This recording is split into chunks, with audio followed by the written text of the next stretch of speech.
bienvenue à JK raconte une histoire où des drames de la vie réelle se déroulent. Installez-vous et profitez du récit d'aujourd'hui. Je possédais une entreprise de construction et de développement prospère à Austin, au Texas, et Victoria ne travaillait pas, donc la prestation compensatoire serait substantielle. J'avais 2 filles que j'aimais plus que la vie elle-même, Isabella, 13 ans, et Sophia, 11 ans, de sorte que la pension alimentaire était garantie. Puis, il y avait l'angoisse de la garde limitée. De plus, si Victoria voulait vraiment jouer la carte de l'intransigeance, elle pourrait réclamer la moitié de mes actifs professionnels. Après les frais juridiques et les règlements, je survivrais avec peut-être 30% de mes revenus actuels. J'ai quitté le bureau de mon avocat au centre-ville d'Austin, me sentant plus mal que je ne l'avais été depuis des années. Victoria attendait près de sa BMW dans le parking souterrain, 3 pas devant moi, comme à son habitude. « Je vois Derek depuis 8 mois et cela ne nous a pas fait de mal », dit-elle calmement alors que je la rattrapais. « C'est un amant différent. Ni meilleur, ni plus grand, juste différent. Je ne pense pas que je pourrais choisir entre vous deux si je devais le faire, mais réfléchis bien avant de faire quoi que ce soit de drastique. Consulte un avocat et ta vie deviendra un enfer. Je m'en assurais. » Je fixais cette femme assise si naturellement contre sa voiture, décrivant ma prétendue nouvelle réalité.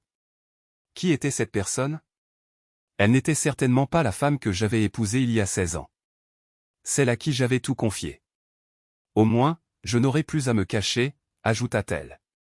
Tu auras toujours la majeure partie de mon temps et de mon attention, mais je ne négligerai pas Derek non plus. Il a des besoins, tout comme toi. Je vais établir un emploi du temps. C'est tout ce que j'ai entendu avant de m'éloigner. Elle me suivit, élevant la voix jusqu'à ce que nous atteignions le niveau de la rue, puis se tut immédiatement en apercevant Madame Henderson, notre voisine âgée de notre lotissement de Westlake Hills. J'ai souri et fait un signe de tête tandis que Victoria sifflait « Reviens ici tout de suite ». Madame Henderson regardait toujours quand je suis parti en voiture.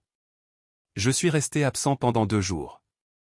Le sourire narquois sur le visage de Victoria à mon retour faillit me faire demi-tour. Isabella et Sophia se sont précipitées pour me saluer, et j'ai chéri chaque instant passé avec elles jusqu'à l'heure du coucher. Elles grandissaient si vite, déjà 13 et 11 ans. Après ma consultation avec l'avocat, je décidai de supporter cette situation, du moins pour l'instant. Victoria m'apporta une bière après que les filles furent endormies.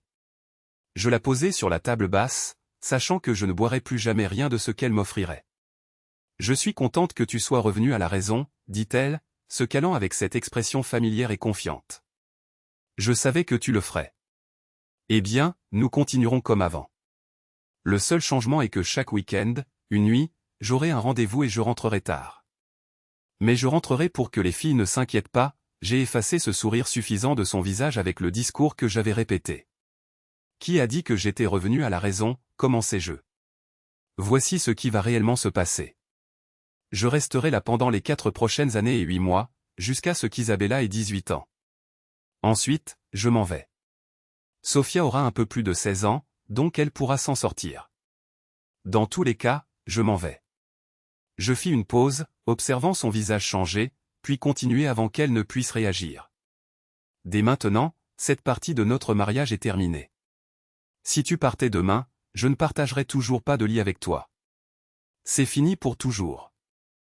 Je ne m'implique pas avec des femmes qui sont impliquées avec d'autres hommes. Tu ferais mieux de trouver un emploi ou de demander à ton ami de couvrir tes dépenses. Les filles obtiennent tout ce qu'elles veulent. Mais au-delà des frais de subsistance de base, plus rien n'ira sur nos comptes joints. Je savais que ça faisait mouche. Victoria ne manquait jamais une promotion. Ses placards étaient remplis de vêtements dont les étiquettes pendaient encore. À présent, elle était furieuse. Tu es ridicule. Pourquoi tu ne te plies pas à la situation? Je t'aime toujours et je veux partager une vie. Ce n'est pas négociable. Elle se leva et laissa tomber sa robe d'été, se tenant devant moi, sans rien d'autre que des bas et des talons. Tu ne refuseras jamais ça. Je la regardai de haut en bas et répondis calmement, si cet arrangement ne fonctionne pas, tu serais très populaire sur East Riverside Drive. Elle attrapa sa robe, balbutiant de rage. Bien, si c'est comme ça. Souviens-toi juste que dans 3 mois, quand tu reviendras en rampant pour implorer ma pitié, je te le ferai regretter. Elle partit en trompe vers la chambre, s'assurant de verrouiller la porte. Je lui laissai quelques minutes, puis ouvrit la porte à l'épaule. Elle était sur le lit avec son téléphone. Sursautée à mon entrée, elle le laissa tomber et je savais exactement qui elle avait appelé. J'ai ramassé le téléphone. « Allô » dis-je à Derek. « J'ai ton numéro maintenant. Très bientôt, j'aurai aussi ton adresse. Peut-être pourrons-nous discuter de ce que nous avons en commun. Ne t'inquiète pas, je ne te pourchasse pas, être avec ma femme est une punition suffisante, mais tu devrais savoir qu'elle n'est pas du genre à rester fidèle. Elle te trompera à la première occasion. » L'appel fut interrompu. Je mis le téléphone dans ma poche. Victoria avait retrouvé son calme et était sur le point de commencer à crier lorsque les filles apparurent, demandant ce qu'il en était du montant de porte endommagé. « Oh, tu sais, cette porte coince ces derniers temps. Ce doit être l'humidité. Je la réparerai demain. » Retournez au lit, les filles, dis-je. Victoria resta silencieuse tant qu'elles furent là. Mais une fois qu'elles furent parties, elle essaya de discuter à nouveau. Je la coupai court. Je garderai ton téléphone jusqu'à demain. Et oui, je vérifierai tes comptes informatiques. Elle siffla, bonne chance avec ça. Mes comptes sont plus sécurisés que Fort Knox. J'ai souri, sachant qu'elle avait oublié le logiciel de sécurité que nous avions installé lorsque les enfants avaient commencé à utiliser l'ordinateur. Je m'enfermai dans mon bureau à domicile, l'activai, et eus bientôt accès à tout, ses emails, ses recherches et ses achats de la dernière année. Il s'avéra que Victoria n'était pas aussi maligne qu'elle le pensait. Derek l'avait convaincue d'envoyer des photos et de la lingerie que je ne l'avais jamais vue porter. Puis des photos plus révélatrices, suivies d'une vidéo où elle se divertissait avec quelque chose qu'il lui avait envoyé. Il avait aussi envoyé des photos, et même une vidéo de lui-même parlant de leur projet pour la prochaine fois. Au moins, elle ne mentait pas sur ses attributs physiques. Il n'était pas différent de moi. Ce qui aggravait les choses, c'est qu'il travaillait pour la ville en tant que superviseur du département d'urbanisme d'Austin. Ils s'étaient rencontrés quand Victoria était allée chercher des permis pour mon atelier, c'est comme ça que je l'appelais en tout cas. C'était en réalité une « man cave », un refuge quand les niveaux d'estrogène dans la maison devenaient accablants. J'y avais une table de billard et une télévision de 60 pouces. Et pendant la saison de football, j'y avais même fait installer le câble. Les voisins venaient regarder les matchs, ce que la plupart des épouses ne dérangeait pas. Victoria avait dû retourner 2 fois au bureau d'urbanisme quand j'avais ajouté des aménagements à l'atelier. C'est là que le flirt a commencé, puis les rendez-vous café, les déjeuners, et finalement l'aventure. Elle ne semblait pas beaucoup résister. Si quoi que ce soit, elle prenait souvent l'initiative. J'ai sécurisé toutes les preuves et transféré des copies sur l'ordinateur de mon bureau, puis je suis allé me coucher. Étonnamment, j'ai bien dormi. Le lendemain matin, j'ai affiché un visage joyeux pour les filles et préparé le petit déjeuner pendant qu'elles bavardaient sur l'école, les garçons et leur musique préférée. Les boys bands me semblaient tous pareils, et j'ignorais la plupart de leur bavardage. Elles étaient trop jeunes pour quoi que ce soit de sérieux. Dieu merci, Isabella, notre fille de 13 ans, commençait à se développer et les garçons le remarquaient. Nous la laissions sortir avec des groupes d'amis, toujours sous la surveillance des parents. Ils se mettaient en couple, mais tant que rien d'inapproprié ne se passait, nous le permettions. L'idée était que, le jour où elle pourrait sortir sérieusement, elle aurait de l'expérience et éviterait, espérons-le, les erreurs majeures. Sophia, que nous appelions Sophie parce qu'elle répétait toujours ce qu'Isabella disait, n'avait que 11 ans. Donc, elle ne participait pas encore à ces sorties. Mais nous nous assurions qu'elle avait de nombreuses occasions de socialiser grâce au sport, aux cours de danse, à la fanfare et aux cours de théâtre. L'un de nous était toujours en train de conduire quelque part. Les filles discutaient de leurs activités extrascolaires lorsque j'ai lâché la première bombe. Désolé, les filles. J'ai pris de nouvelles responsabilités au travail, donc maman sera votre chauffeur principal pendant un certain temps. Puisqu'elle ne travaille pas, je suis sûr qu'elle peut gérer ça, n'est-ce pas, chérie? Si les regards pouvaient tuer, j'aurais été un tas de cendres. Victoria dit rapidement aux filles qu'elles devraient parfois se faire déposer par des amis. Pourquoi? Qu'est-ce qui pourrait être si important pour que tu laisses tes enfants se débrouiller pour leur trajet? Tu as toute la matinée pour tes affaires de travail, n'est-ce pas? Demanda Isabella. Elles acquiescèrent instantanément. Oui, la mère de Carole est un peu bizarre et le père de Jenny nous regarde fixement. S'il te plaît, maman. Victoria était piégée. Elle fulminait pendant que les filles partaient pour l'école, réalisant que j'avais raison. Toutes ces rencontres avec Derek étaient prévues l'après-midi. Dès que le bus scolaire fut parti, la conversation devint intense.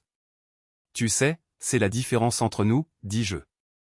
Ces derniers temps, toute ton attention a été portée sur des choses qui ne sont pas très productives. Tu devrais commencer à réfléchir davantage, surtout en ce qui concerne tes enfants. Avant de partir au travail, je mentionnais négligemment, au fait, j'ai fait installer des améliorations de sécurité à la maison. Si tu l'amènes ici, ce sera documenté en moins d'1 heure. Tant pis pour les conséquences. Elle essayait encore de répondre quand je suis sorti. Pendant le déjeuner, j'ai examiné les séquences de sécurité et observé sa frustration alors qu'elle cherchait des caméras cachées. L'installateur m'avait conseillé de ne pas révéler leur emplacement, suggérant que cette connaissance pourrait compromettre leur efficacité. J'ai écouté quelques appels téléphoniques intéressants, dont plusieurs avec Derek. Ils se montraient particulièrement difficiles, se plaignant de la perturbation de leur rendez-vous de l'après-midi et menaçant de couper son soutien financier. Quand j'ai vérifié ce matin-là, il avait en effet annulé toutes ses cartes de crédit. Notre solde bancaire était tombé à $280 avec une facture de service public de $200 due aujourd'hui par prélèvement automatique. Ils discutèrent de plans de secours, mais Derek semblait hésitant. Avant d'en arriver là, dit-il, donnons-lui quelques jours pour se calmer. Si nous partons maintenant, je serai dans une pire position que lui, et nous n'y gagnerons rien. Malgré la situation, Victoria suggéra de continuer à me défier, cela semblait la calmer. Mais ce n'était pas la réponse que Derek voulait. Alors, ta solution est de le laisser profiter de toi d'autre manière, demanda-t-elle. Comment suis-je censé faire ça? Dès que je le mentionnerai, il saurait que quelque chose se passe et tout s'effondrerait. Je commence à douter de ton soi-disant amour éternel pour moi. Derek protesta bruyamment. Je t'aime, mais soyons pratiques. Si nous quittons tous les deux nos conjoints, tout le monde saura pourquoi. Nous serons ruinés et aucun de nous n'a une situation professionnelle stable. Pour l'instant, tant que nous sommes dans cet arrangement, nous vivons confortablement. Tu obtiens tout ce que tu veux, y compris moi. Nous devons être prudents. Je sais qu'il a gâché tes après-midi, mais nous pourrions nous retrouver pour le déjeuner. Ce ne sera pas idéal, mais ça nous permettra de continuer. Victoria demanda où ils se rencontreraient. Il m'a coupé les vivres, donc je ne peux pas me payer une chambre d'hôtel, et je n'ai pas très envie de nous rencontrer à ton bureau. Derek suggéra, retrouvons-nous chez toi. Nous pourrons être ensemble là-bas et laisser des preuves qu'il pourra trouver. Ce n'est pas le meilleur plan, mais c'est plus sûr que d'autres options. Victoria hésita. Ce n'est pas une bonne idée. Je ne trouve rien, mais il dit que la maison est sous surveillance. Si nous nous rencontrons ici, ça pourrait se retrouver en ligne en moins d'1 heure. Et je le crois, répondit Derek. Il va falloir arrêter et le laisser se calmer. Au moins, tu ne seras pas sans compagnie si tu vois ton mari en attendant. Après la fin de leur appel, Victoria resta assise, l'air confuse. Peut-être la vie idéale qu'elle avait imaginée était-elle éclipsée par la réalité. Je la connaissais assez bien pour comprendre qu'une fois sa décision prise, elle ne changerait probablement pas d'avis. Plus tard, je suis allé voir ce qu'elle faisait et je l'ai trouvée devant l'ordinateur. Réalisant que je l'avais bloquée, elle a crié des obscénités avec un vocabulaire qui m'a surpris. Décidant de m'amuser un peu, je l'ai appelée. Avant qu'elle ne puisse parler, j'ai commencé avec une douceur sarcastique. « Salut, chérie. Tu passes une bonne journée? Tu peux arrêter d'essayer d'accéder à l'ordinateur. » Pour citer tes propres mots, je l'ai verrouillé plus fermement que Fort Knox. Oh, et une autre petite information. Ton téléphone sera coupé à la fin de la journée ouvrable aujourd'hui, mais ne t'inquiète pas. Je t'en ai commandé un nouveau. Il devrait arriver demain. J'espère qu'il te plaira. C'est tout ce qu'elle a réussi à dire avant que je ne raccroche. J'ai entendu le reste de sa réaction via le système de sécurité. Lorsque je lui ai donné le nouveau téléphone ce soir-là, j'ai observé son expression passer de l'espoir à la confusion. Le lendemain, quand elle a essayé de l'utiliser, elle a découvert qu'il avait des contrôles parentaux qui elle. Cela a parfaitement servi mes desseins. Le téléphone ne pouvait appeler que les écoles des filles, mon bureau, moi-même, nos médecins, sa mère, mes parents et le 911. Toute tentative d'appeler un autre numéro provoquait l'arrêt du téléphone pendant 30 secondes avant qu'il ne se réinitialise. Dès qu'elle a essayé d'appeler Derek, je l'ai rappelé après la réinitialisation. Salut, chérie. Je suppose que tu as compris maintenant que le téléphone ne fonctionne que pour les numéros préenregistrés. C'est difficile sans accès au téléphone et à l'ordinateur pour contacter ton partenaire. Je dirais que je suis désolé, mais contrairement à toi, je n'ai pas l'habitude de mentir. Maintenant que tes journées et tes après-midi sont libres, voici une suggestion. Trouve un travail. Tu en auras besoin. J'achèterai tout ce dont les enfants ont besoin, mais sinon, tu te débrouilles seul. Peut-être que tu porteras enfin certains de ces vêtements qui ont encore leurs étiquettes. J'ai raccroché avant qu'elle ne puisse répondre. Quand je suis rentré à la maison, l'atmosphère était glaciale. Victoria pouvait à peine se maîtriser devant les filles. Une fois qu'elles ont été endormies, nous sommes descendus au sous-sol où elle s'est complètement effondrée. J'ai décidé de changer d'approche et d'écouter tandis qu'elle devenait émotive, me suppliant de comprendre que sa liaison n'était qu'une chose temporaire. Elle a promis que ça se terminerait bientôt et qu'elle m'aimait toujours, m'incitant à me réconcilier avec elle. Je l'ai surprise en riant. J'avais fait des recherches sur les excuses d'infidélité en ligne et trouvé des stratégies pour gérer un conjoint qui découvre une liaison, notamment minimiser l'impact et promettre de revenir au mariage. Dis, j'accepte ta proposition, dis-je. Qu'est-ce que j'y gagne? Je paierai toujours toutes les factures et gérerai tout ce qu'une personne mariée fait. Mais maintenant, je devrais te partager. En tant qu'homme d'affaires, ça ne ressemble pas à une bonne affaire. Tu as l'option de voir quelqu'un d'autre et je suis laissé à attendre. Ce n'est pas acceptable. J'ai continué. Puisque tu as déclaré un mariage ouvert, je vais aussi chercher ailleurs. Il y a une représentante commerciale qui vient une fois par mois. Plutôt attirante et très en forme. J'envisage de l'inviter à déjeuner la semaine prochaine. Je lui expliquerai notre situation et verrai si elle est intéressée. J'ai été disponible pendant 16 ans, mais ça n'a pas suffi pour toi. Victoria a semblé déconcertée. Pourquoi aurais-tu besoin de quelqu'un d'autre quand je suis disponible? J'ai répondu, tu n'as pas hésité une seconde à trouver quelqu'un d'autre. N'est-ce pas? J'ai ressenti un soulagement quand j'ai découvert ton infidélité. Il y a un terme pour les hommes qui permettent à leur partenaire d'être infidèles tout en restant loyaux, tout comme il y a un terme pour les femmes qui trompent leur mari. La confiance dans notre relation est clairement brisée. Tu ferais peut-être bien d'y réfléchir pendant que je me concentre sur le travail. Au moins l'un de nous le fait. Elle protestait toujours quand je suis parti. Je savais que j'avais besoin d'un plan rapidement avant que Victoria ne cause plus de problèmes dans ma vie. J'avais un vieil ami, Benjamin Carter, le fils de nos anciens voisins, qui avait toujours été socialement maladroit en grandissant. Nous étions les seuls garçons de notre rue à Westlake Hills, ce qui nous avait rapprochés malgré nos différences. Benjamin était légèrement autiste, avec un haut niveau de fonctionnement et des compétences exceptionnelles en technologie et en reconnaissance de forme. Si quelqu'un pouvait m'aider, ce serait lui.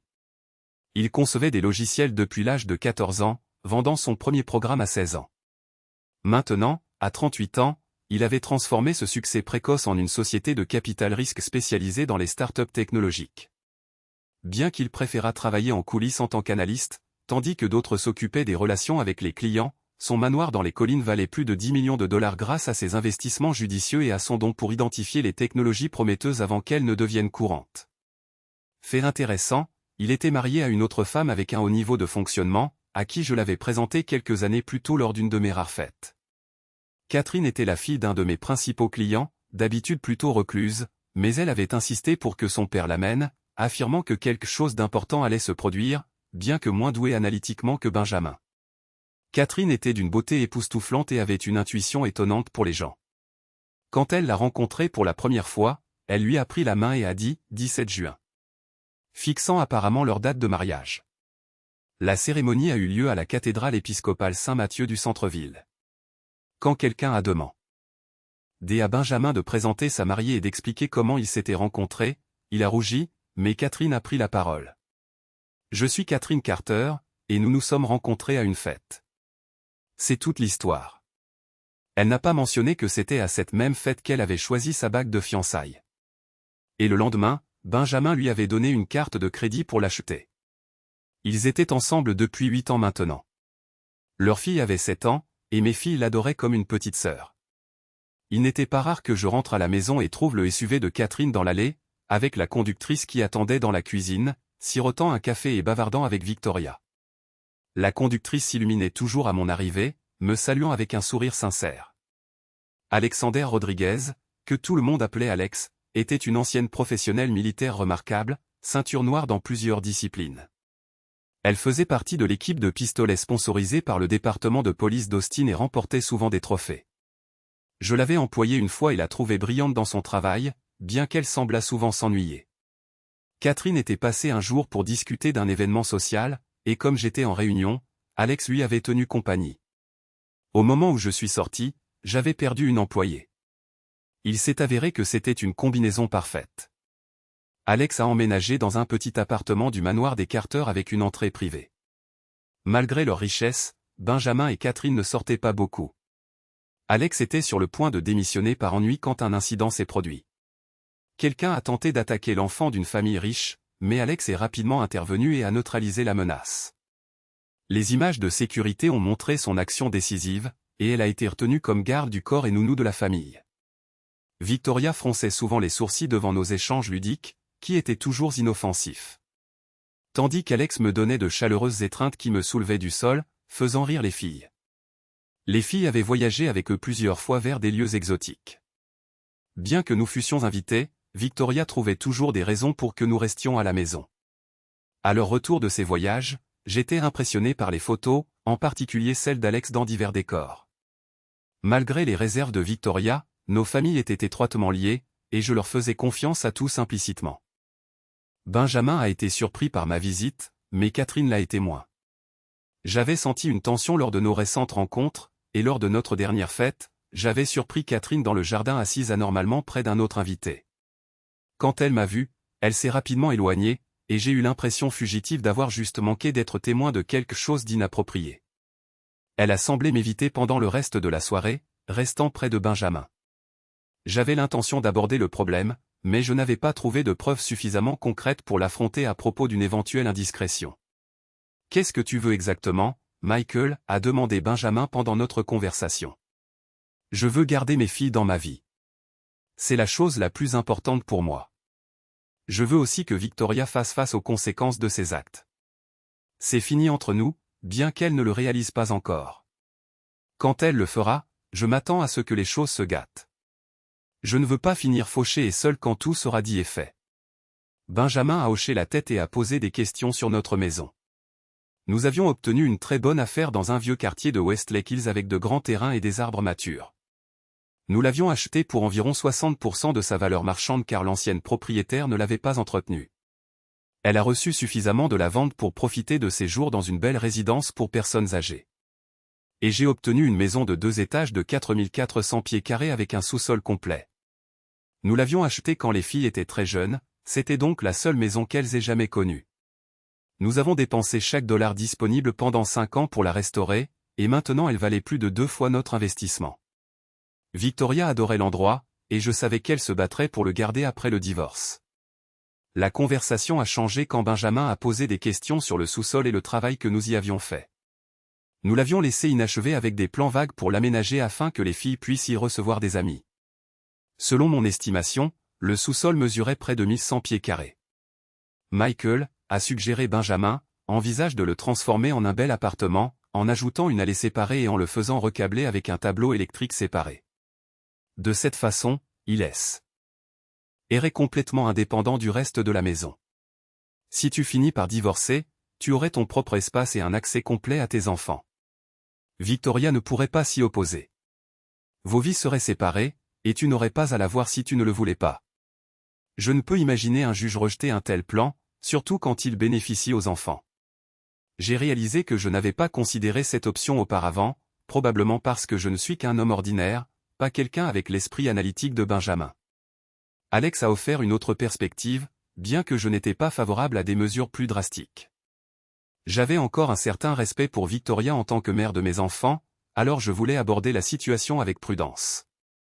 Alex n'était pas ravi, mais a accepté d'aider avec le plan initial avant de s'occuper des enfants.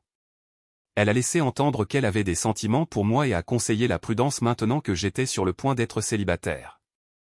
J'ai été surpris par cette révélation. J'avais toujours apprécié Alex, mais je n'avais aucune idée qu'elle ressentait cela. Il était relativement simple de gérer la maison puisqu'elle était à mon seul nom. Une nécessité puisque j'étais le seul à gagner un revenu quand nous l'avons acheté. J'ai consulté plusieurs entrepreneurs et architectes avant de trouver un plan qui me plaisait le plus. Suivant les conseils de mon avocat, j'ai un peu relâché la pression sur Victoria, en lui donnant une allocation, pas illimitée, mais suffisante pour déjeuner avec des amis et faire du shopping. J'ai aussi fait travailler sur sa Mercedes, en y installant un système GPS et antivol qui me permettait de couper le moteur à distance depuis mon téléphone ou mon ordinateur. J'ai remarqué que ses déjeuners s'éternisaient et j'ai décidé d'enquêter. Elle déjeunait avec des amis, puis visitait la maison de quelqu'un après.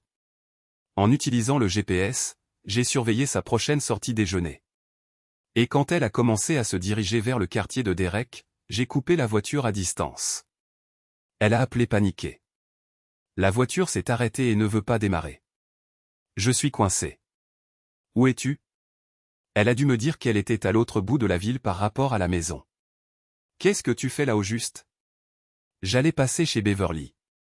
Nous avons fait du shopping l'autre jour et j'ai laissé un sac dans sa voiture. Beverly n'est-elle pas au travail? Oui, mais elle a laissé le sac dans le garage. J'ai savouré le moment. Réessaie la voiture, Victoria. Je parie qu'elle démarre tout de suite. Elle l'a fait, et ça a marché. Cependant, elle a parcouru environ 5 pâtés de maison avant de s'arrêter à nouveau. Quand elle a rappelé, je lui ai dit que la meilleure chose à faire était de rentrer à la maison.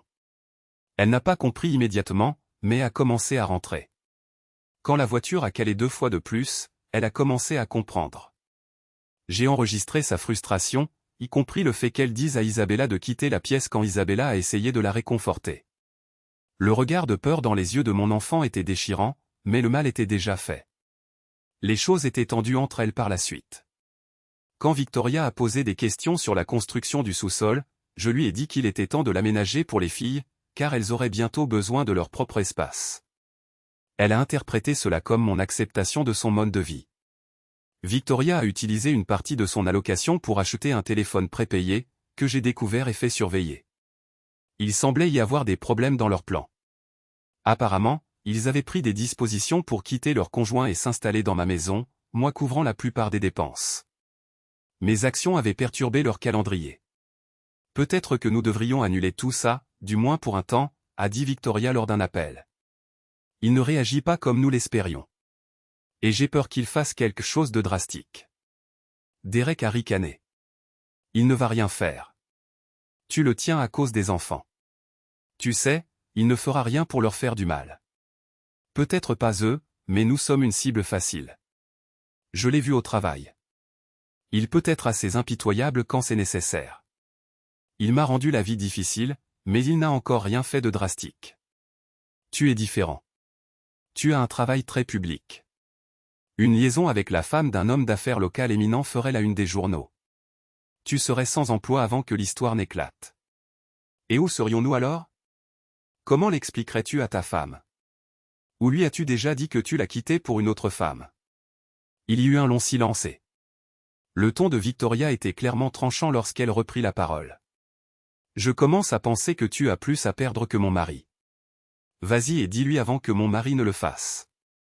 Ce n'est pas parce qu'il n'a pas encore agi contre toi que il ne le fera pas. Il analysera chaque détail et te frappera là où ça fait le plus mal. Tu ferais mieux d'être prête parce que ça arrive. Je ne veux pas te voir pendant au moins un mois. Nous avons tous les deux besoin de réfléchir et je dois réparer autant que possible ma relation avec mon mari. Si nous nous séparons, je veux qu'il soit aussi indulgent que possible. Je ne vais pas le pousser trop loin. Il sera juste, surtout en ce qui concerne les filles. Je suis sérieuse. Un mois et je t'appellerai quand je serai prête à parler. Eh bien, on venait de me donner un mois pour finaliser mes plans. La première chose que j'ai faite a été d'organiser une réunion avec le président du conseil municipal d'Austin. Lui et mon père entretenaient une relation d'affaires de longue date. Bien qu'ils n'étaient pas amis, leur lien professionnel était solide. Il a supposé que la réunion était liée à mon entreprise et a accepté de me rencontrer pour dîner dans un restaurant de grillade haut de gamme à Cedar Park. Je me suis assuré qu'ils prennent un bon repas et quelques verres avant d'en venir aux affaires. Je pense à déménager mon entreprise. Frank, Round Rock a beaucoup de bâtiments vides qui conviendraient à mes besoins, et ils offrent des incitations fiscales attrayantes. L'expression de Frank a immédiatement changé. L'idée de perdre 98 emplois au profit d'une autre ville n'était pas attrayante. D'autant plus que nous avions récemment annoncé une expansion nécessitant 35 travailleurs supplémentaires. Cela ferait mauvaise impression, surtout en année électorale. Pourquoi ferais-tu cela? La ville a toujours eu de bonnes relations avec toi. Je ne demande pas de concessions spéciales, Frank. Le vrai problème est que la propriété que je veux doit être raisonnée, et j'anticipe des difficultés avec les permis. Frank semblait perplexe. Les avis de raisonnage ont été affichés et il n'y a pas eu d'objection, donc cela devrait être simple. Qu'est-ce qui te fait penser qu'il y aura des problèmes avec les permis? Parce que le superviseur de ton service d'urbanisme est impliqué avec ma femme et il sait que je sais. Frank parut visiblement abattu. Le scandale serait salissant et affecterait tous les départements de la ville. Notre journal local, l'Austin American Statesman, avait des journalistes d'investigation réputés pour creuser profondément. Frank fixa son repas, qui semblait maintenant lourd sur son estomac. Tu es sûr de ça?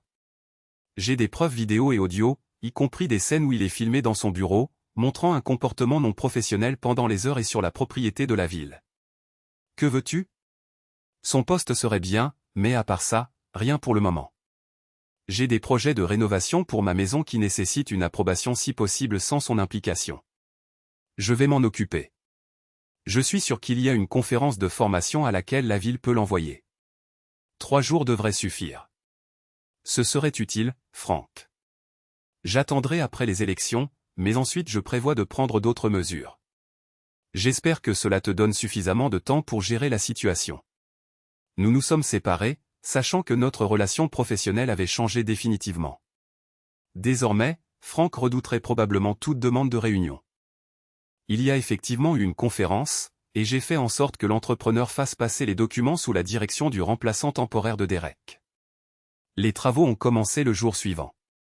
Victoria a montré peu d'intérêt, probablement préoccupée par d'autres sujets. À son crédit, Victoria a essayé de réparer notre relation, me faisant un long discours sur le fait de se sentir ennuyée et moins attirante en tant que femme. Elle a expliqué ses actions comme une erreur survenue à un moment difficile de sa vie et m'a assuré que cela ne se reproduirait plus. Je lui ai dit, que va-t-il se passer quand les filles grandiront et partiront à l'université? Tu seras seule et tu t'ennuieras. Au lieu de ruiner notre mariage, tu aurais pu trouver un exutoire productif, faire du bénévolat, rejoindre un club de lecture ou obtenir un emploi épanouissant. Sa réponse fut un mélange de larmes et de frustration. Je ne serai pas intime avec toi. Notre relation est sous assistance respiratoire. Ce n'est qu'une question de temps avant qu'elle ne prenne fin. Pendant les quelques semaines suivantes, Victoria s'est efforcée d'être une épouse et une mère modèle. Nous sommes sortis en famille et avons même fait un long week-end à San Antonio, ce que les filles et Victoria ont apprécié, bien que j'ai trouvé cela épuisant. La seule tension survenait la nuit. J'avais arrangé notre chambre d'hôtel avec 2 lits queen size pour bien faire comprendre que nous ne partagerions pas. Malgré ses efforts pour raviver notre intimité, je suis resté distant, m'éloignant même une nuit quand je me suis réveillé pour la trouver à côté de moi. Quand Victoria a fortement laissé entendre qu'elle voulait divorcer, je lui ai signifié des documents de séparation légale. Sachant que la confrontation serait difficile, j'ai fait sortir les filles de l'école plus tôt et les ai emmenées à Zilker Park. Elles n'étaient plus des bébés et sentaient que quelque chose n'allait pas, mais ne savaient pas quels parents étaient en faute. J'ai doucement expliqué que leur mère et moi avions des problèmes et que j'allais déménager. Elles ont éclaté en sanglots, me serrant dans leurs bras et me suppliant de rester. Je les ai tenues jusqu'à ce qu'elles se calment. Je ne m'en irai pas loin, mes filles. Je ne pourrai jamais vivre sans vous. Mais je quitte la maison pour emménager dans le nouvel appartement que j'ai aménagé au sous-sol. Techniquement, je serai toujours dans la maison, mais ce sera complètement séparé. C'est pourquoi j'ai mis des lits jumeaux dans la 2e chambre. Ce n'est pas aussi bien que vos chambres actuelles, mais ce sera toujours là pour vous. Voici vos clés. Je vous demande juste de ne pas laisser votre mère y mettre la main. Elles m'ont couvert de baisers, heureuses que je sois toujours à proximité, mais elles étaient toujours tristes de la séparation.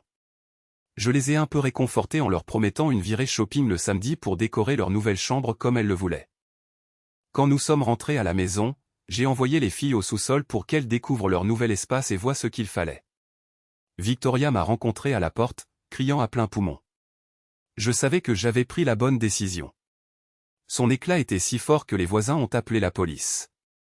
Sur les conseils de mon avocat, je suis resté hors de la maison même si elle était équipée de systèmes de sécurité. J'ai montré à l'agent de police ma copie des documents de séparation. Quand elle a posé des questions sur la dispute, j'ai précisé que, bien que la séparation soit légale, elle découlait des actions de Victoria, pas des miennes. Oui, j'ai des preuves, y compris des vidéos et des photos de comportements non professionnels si vous avez besoin de preuves, ai-je dit. Victoria semblait en colère et sur la défensive. Et alors? Cela ne signifie pas qu'il a le droit de me quitter, moi et les enfants. L'agent a demandé à voir la maison. Je l'ai guidé, déverrouillant la clôture d'intimité que j'avais installée. Victoria voulait venir, mais l'agent lui a demandé de rester dehors un instant. J'ai montré l'appartement à l'agent et elle a semblé impressionnée. Cependant, quand nous avons ouvert la porte de la chambre des filles et les avons trouvées recroquevillées ensemble sur le lit, pleurant doucement, c'était déchirant. J'ai passé quelques instants à les réconforter. Maman a juste une journée difficile. Je suis sûr qu'elle est plus calme maintenant, n'est-ce pas, agent? L'agent a hoché la tête solennellement mais a souri aux filles. Votre père a raison. Elle est beaucoup plus calme maintenant. Votre père et moi allons lui parler davantage pour nous assurer que tout va bien. L'agent et moi sommes sortis pour parler. Ça doit être difficile pour toi en ce moment, mais tu as fait la bonne chose pour tes filles. Fais toujours passer les enfants avant tout. Si mon premier mari avait été la moitié de l'homme que tu es, je n'aurais pas encore des sentiments aussi forts à son égard. Victoria était plus calme à notre retour, assurant à l'agent qu'elle n'aurait plus d'accès de colère. Elle a prétendu qu'elle m'aimait tellement et que cela lui brisait le cœur. Faites passer le bien-être des enfants avant tout, a conseillé l'agent. La façon dont vous gérerez cela influencera la manière dont ils vous verront tous les deux pour le reste de leur vie. Et rappelez-vous, ce n'est qu'une séparation, pas encore un divorce. Vous aurez besoin d'un avocat pour toute question liée au tribunal. Victoria a fait signe de la main à l'agent alors qu'elle partait en voiture, puis s'est tournée vers moi. Dans le salon maintenant, siffla-t-elle avant de s'engouffrer dans la maison.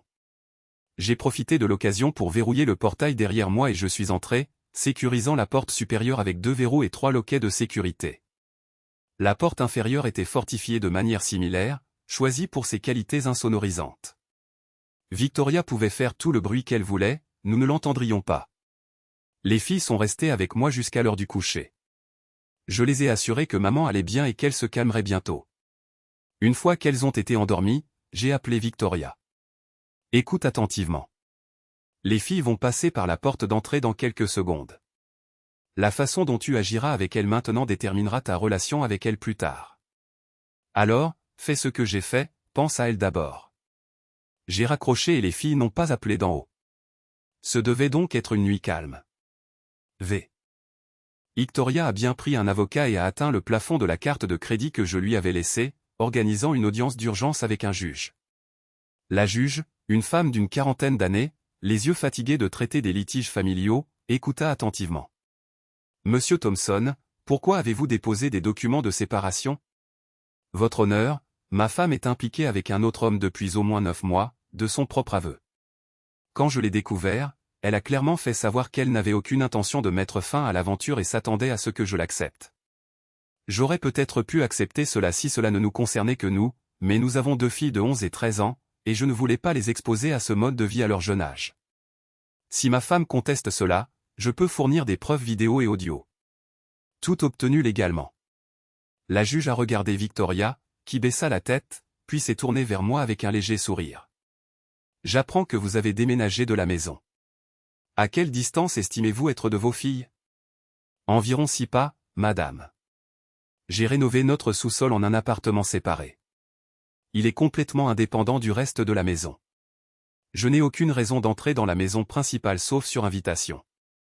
Et ma femme a les mêmes restrictions, sur invitation seulement. La juge s'est tournée vers Victoria.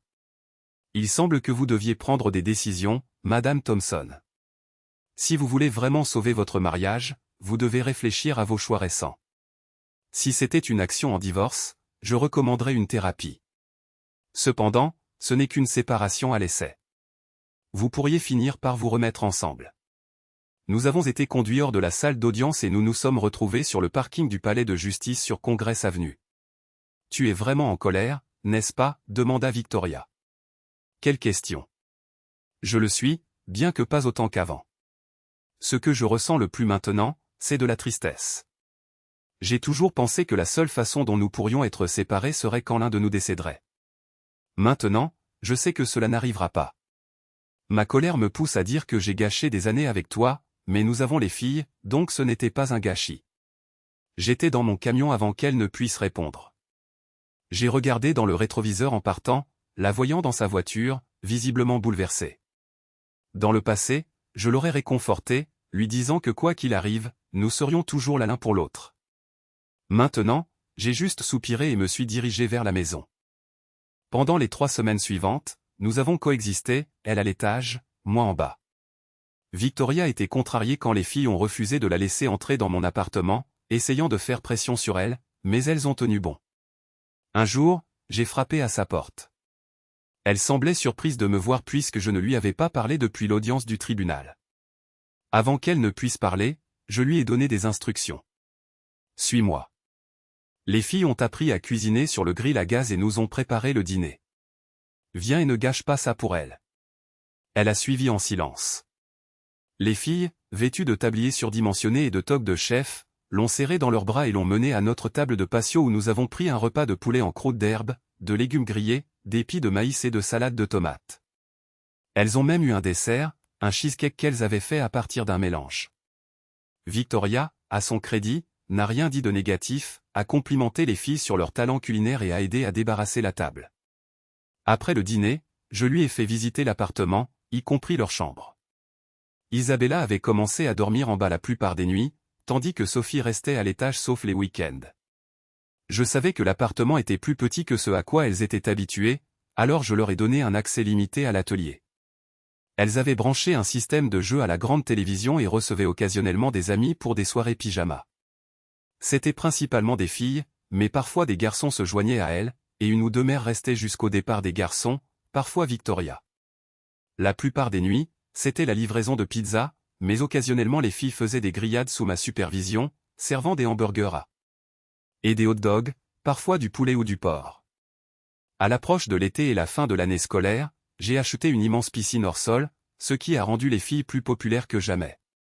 La plupart des parents étaient au courant de notre situation, mais ne faisaient aucun commentaire.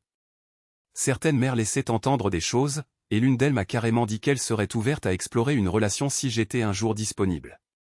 Je l'ai et remercié avec courtoisie et ai promis de les garder à l'esprit si je devenais libre.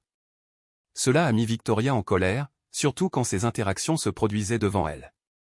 Elle m'a confronté un soir après le départ des enfants et des parents. « Tu es sérieux ?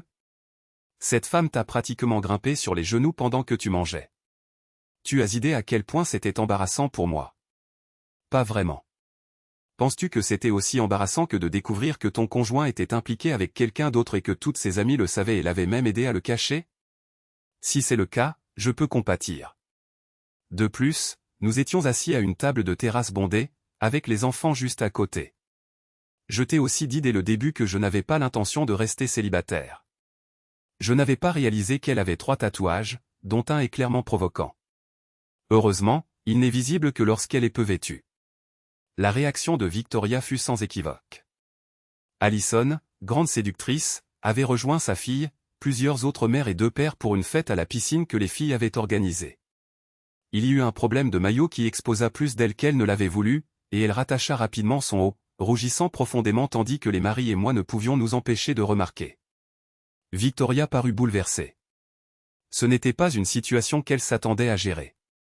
Bien sûr, je n'allais rien faire qui lui donnerait des munitions pour le divorce quand il viendrait. Pourtant, cela faisait du bien de l'agacer. J'ai essayé d'éviter tout contact avec Victoria, bien que je surveillais toujours ses appels téléphoniques et enregistrais sa vie quotidienne. Apparemment, passer de la compagnie régulière à aucune pendant 3 mois la mettait à rude épreuve. Elle semblait avoir développé des mécanismes d'adaptation personnelle dont je n'avais jamais eu connaissance. C'était inhabituel, mais aussi triste à bien des égards. Après avoir trouvé un certain soulagement, elle s'endormait souvent en pleurant. Elle avait toujours son téléphone prépayé, ignorant que je le surveillais, et j'avais retiré les restrictions de son téléphone habituel. J'ai vu le choc sur son visage lorsqu'un télévendeur a appelé, et elle a frénétiquement appelé toutes les personnes auxquelles elle pouvait penser pour vérifier qu'il était pleinement fonctionnel. Elle l'a pris comme un signe que je m'adoucissais et que les choses s'amélioreraient, plutôt que de réaliser que cela signifiait la fin de notre mariage. Si elle y avait réfléchi, le fait que je ne me souciais plus qu'elle parle à Derek ou non aurait dû la faire réfléchir. Les élections avaient eu lieu. Le directeur municipal avait pris sa retraite et le nouveau nommé avait promis au conseil de rationaliser tous les départements de la ville. Derek fut discrètement renvoyé. Il se plaignit auprès du directeur et fit appel au conseil municipal. Ils l'ont rencontré dans une salle de conférence et ont diffusé l'enregistrement que j'avais fourni, où il faisait des remarques inappropriées dans ce qui était clairement son bureau, tout en discutant de ce qu'il prévoyait de faire avec Victoria lors de leur prochaine rencontre. Voici la situation, Derek. Ils lui ont dit que le détenteur de cet enregistrement avait menacé de le rendre public et de poursuivre la ville pour avoir permis à un superviseur de mener une liaison en utilisant les ressources de la ville à des fins personnelles. Pour que cela disparaisse, tout ce que nous avons à faire est de vous licencier sans recommandation. Si nous ne le faisons pas, nous risquons l'embarras public et devrons probablement payer un dédommagement substantiel. De plus, nous veillerons à ce que vous soyez accusé d'autant de violations que notre avocat pourra en trouver, ce qui ruinerait probablement vos chances de travailler un jour pour une autre ville ou municipalité et rendrait très difficile la recherche de tout poste de direction dans le secteur privé. Faites-nous à tous une faveur, Derek. Considérez cela comme une leçon apprise et partez. Il n'eut pas le choix et l'Austin American Statesman n'a même pas noté son départ. Il a tout simplement disparu. Victoria m'a appelé, hésitant entre colère et remords. As-tu dû faire ça? Il a de jeunes enfants. Comment va-t-il les soutenir? Je suis désolé pour ses enfants, mais sa femme a un bon travail maintenant, et avec la pension alimentaire, elle devrait s'en sortir. Elle n'est plus une mère au foyer. Il semble qu'elle ait un diplôme en comptabilité et qu'une entreprise locale l'ait rapidement embauchée. J'entends dire que c'est un très bon poste. Qui aurait embauché quelqu'un qui a été hors du marché du travail pendant 6 ans et lui aurait donné un si bon poste? Moi, ai-je répondu avant de raccrocher. La femme de Derek, Jennifer, était une femme agréable avec un sourire perpétuel qui a finalement disparu quand j'ai détruit son monde. Que vais-je faire maintenant? C'était notre seul revenu. Comment vais-je m'occuper de mes enfants? Son aîné était à l'école et la petite de 3 ans s'affairait à essayer de grimper partout sur moi pendant que je la distrayais. Tu peux venir travailler pour moi. On dit que je suis un assez bon patron. Même si tu ne prends pas le poste, je t'aiderai. Ce n'est pas ma faute s'il a trahi ton mariage et t'a mise dans cette situation. Mais que ce soit ma faute ou non, je ressens une responsabilité. C'est une offre sans contrepartie. Mes enfants sont plus âgés et connaissent déjà la situation, mais cela les affecte encore beaucoup. Je fais de mon mieux pour minimiser la douleur, mais je ne peux pas la faire disparaître. C'est, bien sûr, si tu veux partir. Si tu veux le soutenir, tu as mes prières, mais je dois te dire que tout cela semblait trop bien rodé et répété pour que ce soit sa première fois. J'apprécie ta patience et je m'excuse pour les informations que j'ai dû te donner. Si tu décides de divorcer, je ne peux pas t'aider avec des preuves. Elle essaya de se défendre en serrant sa fille contre elle.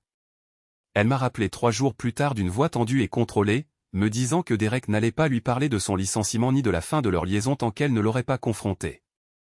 Je pensais qu'il pourrait devenir violent, et j'avais raison, dit-elle avec un sourire sombre.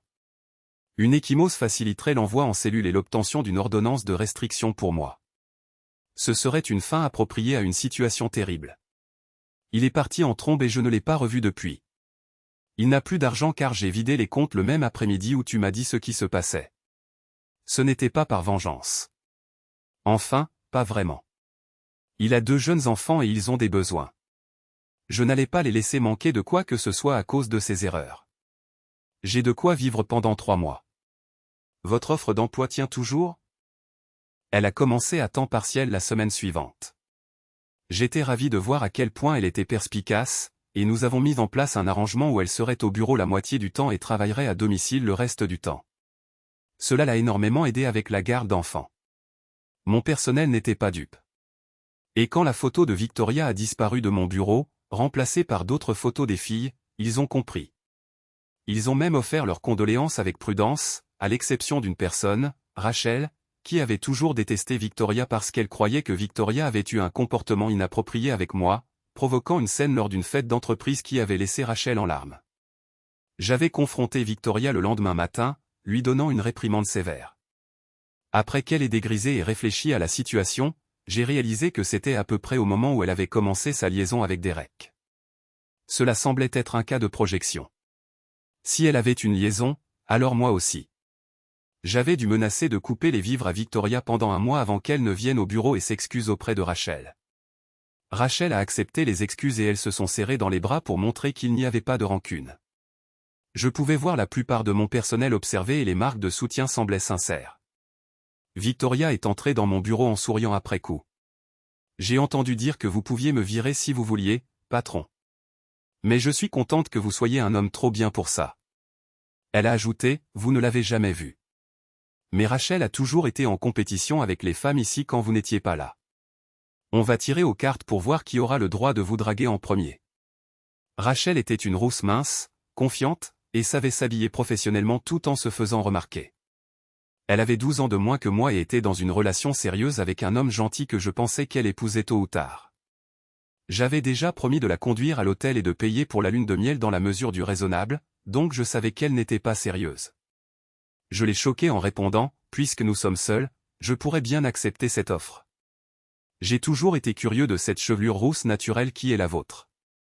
Sa main a volé à sa bouche et elle a gloussé en se dirigeant vers la porte. Se retournant, elle m'a regardé dans les yeux et a dit, ça irait bien, mais j'ai décidé que je préférais un look plus moderne.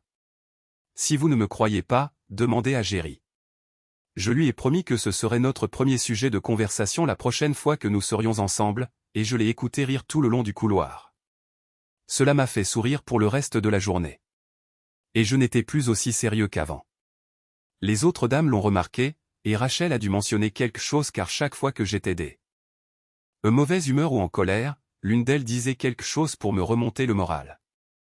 J'ai su que ça devenait incontrôlable quand ma réceptionniste de 60 ans m'a dit qu'elle était d'une autre génération et m'a demandé ce que je pensais de la redécoration de mon bureau. Victoria désespérait, tournant en rond seule, sans compagnon, sans mari, et sans exutoire à part des déjeuners avec ses amis. Après que j'ai failli détruire le mariage de sa meilleure amie en racontant à son mari l'affaire et comment Victoria avait utilisé leur maison, aucune de ses amies ne voulait même discuter de sa situation, et elle ne l'aiderait certainement pas. Un mois plus tard, j'ai ouvert la porte pour trouver Victoria me suppliant de lui parler. J'ai envisagé une vingtaine de réponses vraiment cruelles avant d'ouvrir la porte plus grand et de retourner au salon. Elle m'a suivi quelques secondes plus tard, regardant autour d'elle nerveusement comme si elle craignait une embuscade. Quand elle a vu la bière, elle a hoché la tête. Alors, j'ai pris un verre et je lui en ai versé un.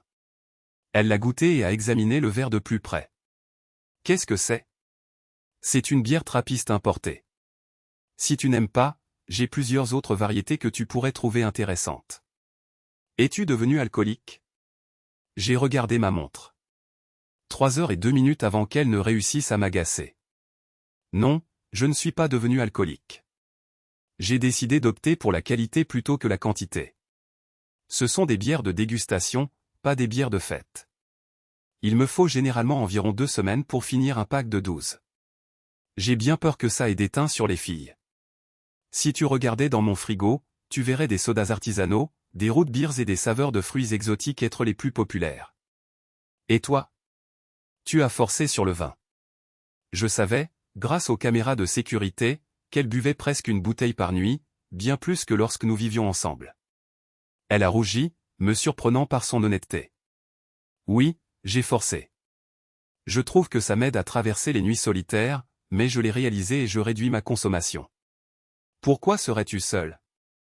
Derek est officiellement célibataire maintenant. Pourquoi ne pas sortir et t'amuser ? Satisfaire tes envies, si l'on peut dire. Elle parut consternée. Cela ne te dérangerait pas ?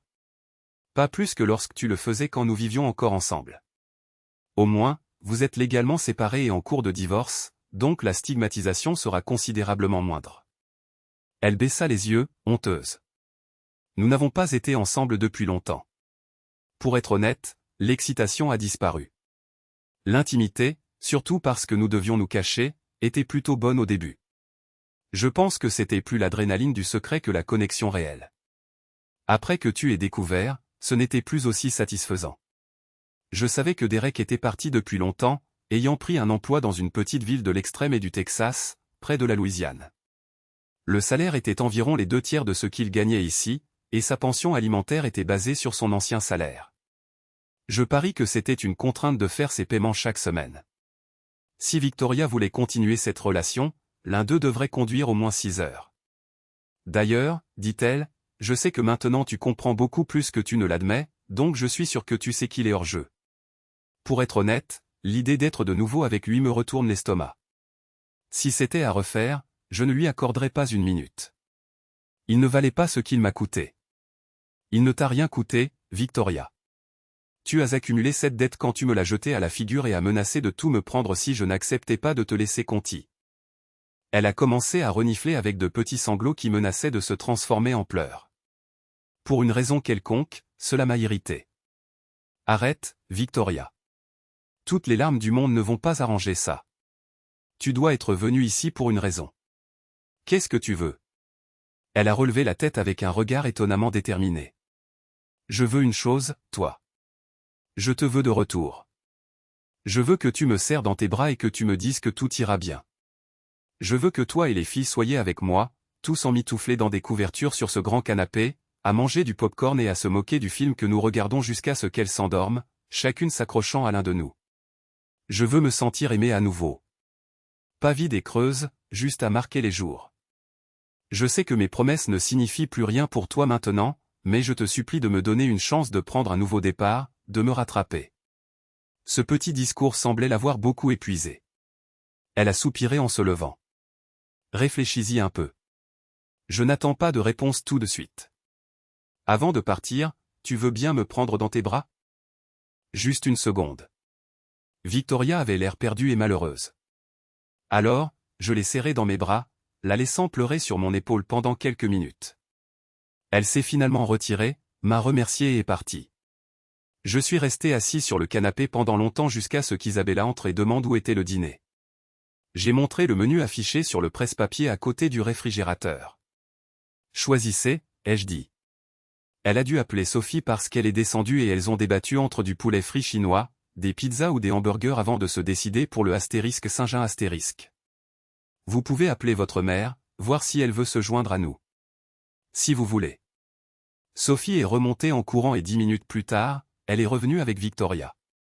Elles ont débattu jusqu'à ce que je leur rappelle que si elles n'appelaient pas bientôt, il serait trop tard. Elles ont choisi de le chercher et sont parties, revenant avec un film qu'elles avaient loué, demandant si nous pouvions le regarder dans l'atelier après le dîner. J'ai mangé ma salade de poulet noirci, savourant le mélange d'épices et de miettes de fromage bleu, les regardant bavarder et goûter dans chaque assiette, y compris la mienne.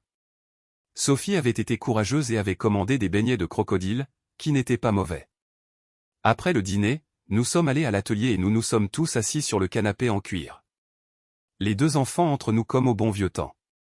Elles avaient choisi une comédie romantique, et je m'en suis moqué jusqu'à ce que Sophie me donne un coup de coude dans les côtes, me disant de me taire pour qu'elle puisse en profiter. Aucune des filles n'a vu la fin avant le lendemain car elles s'étaient toutes les deux endormies, blotties contre nous. J'ai jeté un coup d'œil et j'ai vu Victoria pleurer doucement, essayant de ne pas réveiller Isabella. Nous les avons doucement réveillées et je les ai renvoyées chez elles avec leur mère, disant que je voulais rester là un petit moment. Même Victoria m'a fait un baiser de bonne nuit en partant. Je suis resté assis là longtemps, à me demander si je pourrais un jour lui faire à nouveau confiance, ce que je ferais si je le faisais, et si mon cœur pourrait supporter un autre coup comme celui-là. Le sommeil a tardé à venir, et ils m'ont trouvé toujours sur le canapé de l'atelier. Le lendemain matin, je suis allé me doucher pendant qu'elle finissait le film. Je dois admettre que Victoria a vraiment fait des efforts. Elle cuisinait mes plats préférés et ne se plaignait pas quand je n'acceptais pas toujours ses invitations. Sa relation avec les filles s'est renforcée, surtout quand l'école a commencé et qu'elle les a emmenées faire du shopping. Je donnais toujours une de mes cartes à Isabella, et Victoria, fidèle à elle-même, s'amusait bien, achetant même une ou deux tenues. Je ne me suis pas plaint. C'était loin de ce qu'elle dépensait auparavant. Elle avait toujours son argent de poche et une carte et apprenait à vivre selon le budget que je lui avais donné. Elle nous a tous surpris quand elle est venue me demander une faveur. J'ai beaucoup réfléchi à ma vie, Michael. Je crois que je vais suivre tes conseils et soit trouver un travail, soit trouver quelque chose d'utile pour faire du bénévolat. Si je le fais, pourras-tu garder les filles quand j'aurai besoin? Je lui ai fait un câlin chaleureux et les félicitais. Elle allait aussi à la salle de sport et ça commençait à se voir. Elle retrouvait sa silhouette. Je la complimentais toujours sur ses progrès et lui donnais même de l'argent supplémentaire pour des vêtements de sport et quelques nouvelles tenues. Nous avions recommencé à passer du temps ensemble, à commencer par le soir où nous avons regardé un film romantique accompagné de trop de vin. C'était bien, Victoria avait toujours été affectueuse, surtout quand elle était un peu pompette. Nous nous sommes réveillés quelques heures plus tard, reconnaissant que les filles passent la nuit chez des amis.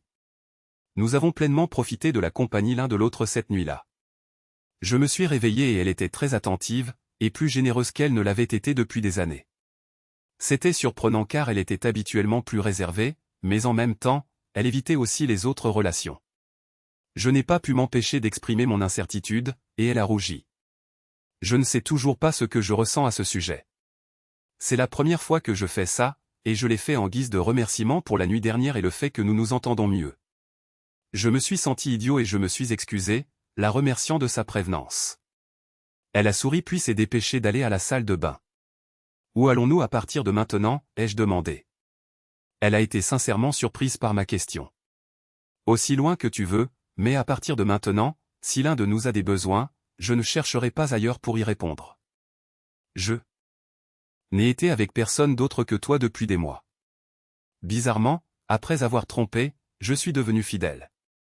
L'idée qu'un autre homme me touche me répugne. Je la croyais surtout parce que j'avais accès à ses mouvements presque constamment.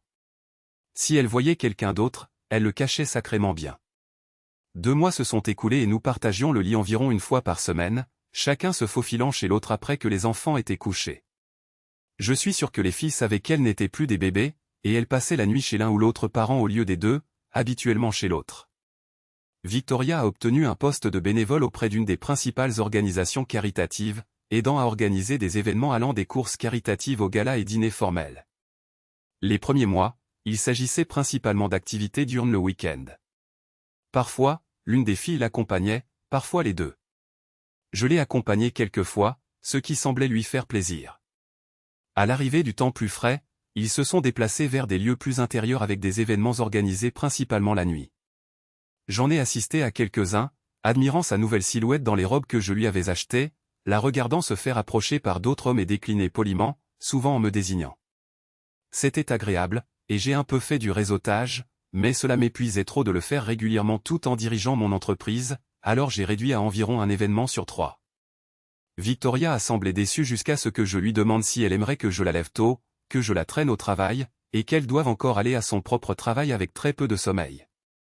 Elle prenait généralement le petit déjeuner avec nous le lendemain, nous montrant sur son téléphone des photos de toutes les personnes élégantes et des beaux lieux. Je n'y ai pas beaucoup réfléchi, choisissant de lui faire confiance parce que je croyais qu'elle avait retenu la leçon. Les caméras de sécurité étaient toujours en place, mais j'avais arrêté de les vérifier des semaines auparavant.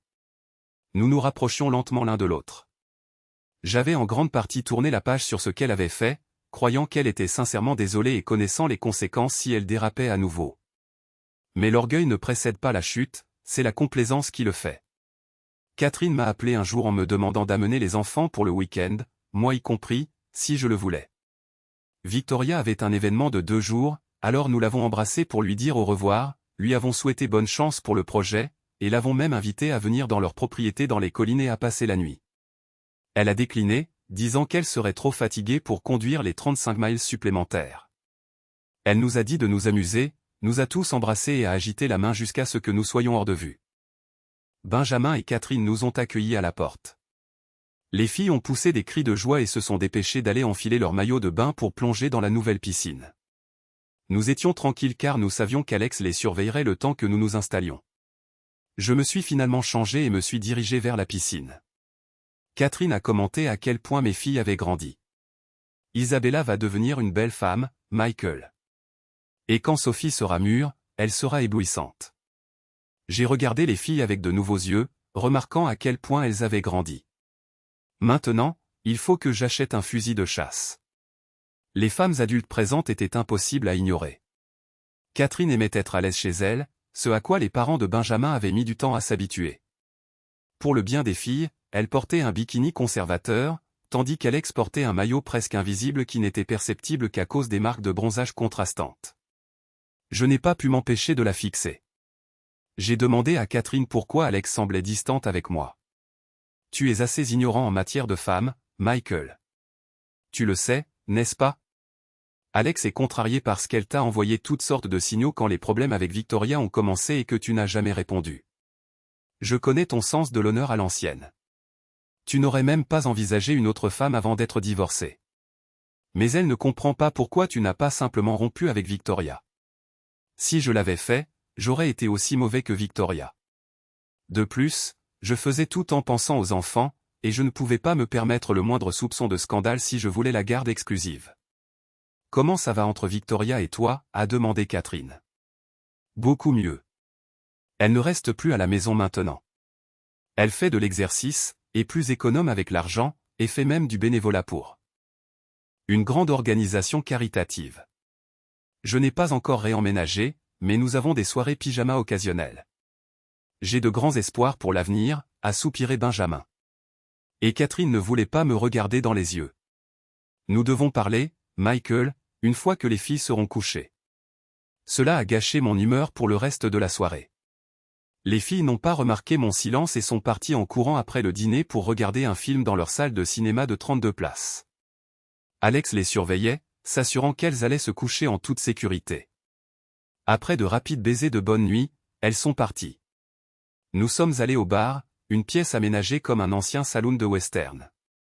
Benjamin nous a apporté des bières et à Catherine un verre du vin qu'elle préférait. J'ai goûté le vin, m'attendant à quelque chose d'exceptionnel pour $600 la bouteille, mais pour moi, il avait le même goût qu'une bouteille à $20. Nous étions assis à siroter, sachant qu'il ne fallait pas les presser. Ils aborderaient ce qu'ils voulaient dire en temps voulu. Catherine a finalement commencé.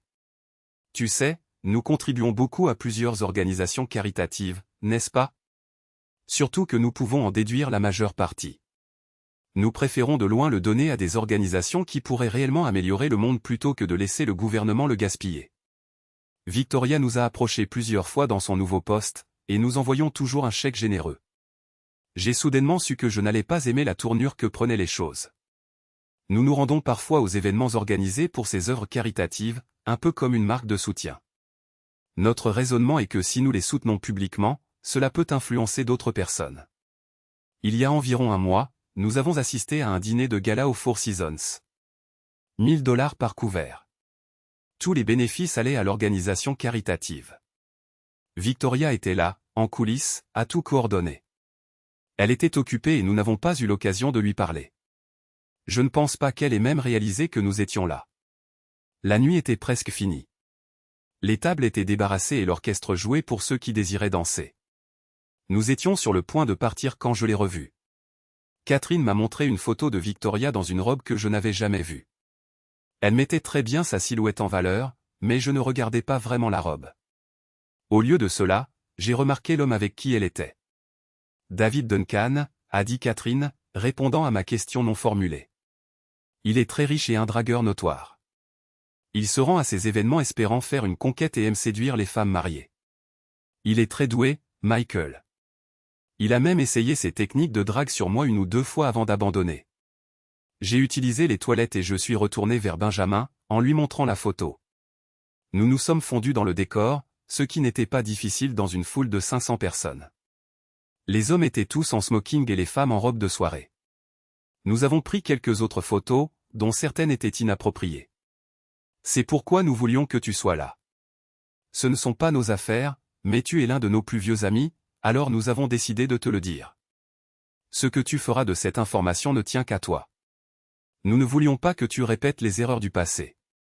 La plupart des couples n'auraient jamais parlé de cela en raison d'une certaine croyance concernant les messagers de mauvaises nouvelles. Nous voulions te donner l'information et le temps de considérer tes choix. J'ai hoché la tête, perdu dans mes pensées. La première trahison m'avait gravement blessé. Mais celle-ci, après tout ce que nous avions traversé et toutes les promesses qu'elle avait faites, m'a frappé encore plus fort. Sans aucun doute. Notre mariage était terminé. Les émotions ne m'avaient pas encore atteint, alors j'ai remercié Benjamin et Catherine, je me suis excusé et je suis allé me coucher. Je pensais que je resterais éveillé la moitié de la nuit, mais dès que ma tête a touché l'oreiller, je me suis endormi instantanément. Je me suis réveillé à 6 heures du matin, allongé là, à revoir ce que je voulais faire. Le divorce était à nouveau d'actualité, sans l'ombre d'un doute. J'ai appelé mon avocat lundi et j'ai remis les choses en marche. Je n'étais pas sûr de quand j'en parlerais à Victoria ou aux filles, mais je n'allais pas laisser passer beaucoup de temps. Il était temps de passer à autre chose. J'irai mon chemin, elle irait le sien. Je continuerai à vivre au sous-sol jusqu'à ce qu'Isabella obtienne son diplôme. Et peut-être que Sophie viendrait avec moi quand je déménagerai. Si Victoria avait le moindre bon sens, et à en juger par ses actions, elle en avait très peu, elle serait raisonnable pour le bien des filles. Sinon, eh bien, Hélène était pas réputée pour être arrangeante. L'avenir le dirait.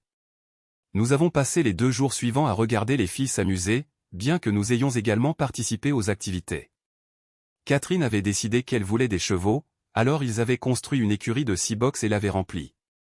J'étais un peu nerveux en présence d'animaux aussi grands, mais ceux qu'ils avaient achetés étaient réputés pour leur intelligence et leur nature douce. Benjamin a découvert qu'il était allergique aux chevaux. Alors, Catherine, Alex, les filles et moi avons scellé les chevaux, passant une agréable matinée à nous promener sur leur propriété. Catherine a fait livrer un pique-nique à leur gazebo près d'un étang qui pouvait tout aussi bien être considéré comme un petit lac. Benjamin nous a rejoints avec des cannes à pêche et je me suis abstenu de monter à cheval pendant quelques heures avant de rentrer. L'étang était bien poissonneux et nous pratiquions tous les deux la pêche et relâche. Nous avons donc apprécié la résistance que nous opposaient les poissons avant de retirer l'hameçon aussi délicatement que possible et de les renvoyer pour qu'ils grandissent pour la prochaine rencontre. Pendant que nous pêchions, nous avons parlé affaires. Je devais mon entreprise à Benjamin. Lui et Catherine avaient en fait insisté pour que je la lance, tout cela grâce à quelque chose que j'avais fait pour Catherine par gentillesse. Catherine souffrait d'une affection cutanée. Pas gravement, mais suffisamment pour être parfois inconfortable. Une remarque fortuite m'a fait réfléchir.